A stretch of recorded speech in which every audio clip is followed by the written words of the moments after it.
শুক্রবার সকাল, মনে হয় কি করি।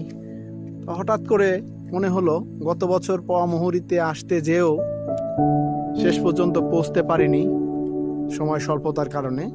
তো এবারে মনে হলো একটু যাই, দেখি যাওয়া যায় কিনা। ভাবছিলাম যে হয়তো যাওয়া হবেই না। তো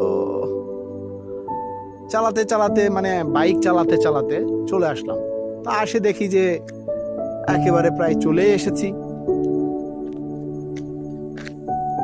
মুহুরিতে পৌঁছতে আর আমার 1 কিলোমিটার দূরত্ব বাকি আছে। এখানে অনেক তুলার মতো এগুলো বালিশে ব্যবহার করা যেতে পারে। রাস্তার দুধারে ছড়িয়ে আছে, আর এত সুন্দর প্রাকৃতিক দৃশ্য মনকে প্রসন্ন করতে যথেষ্ট। কি সুন্দর!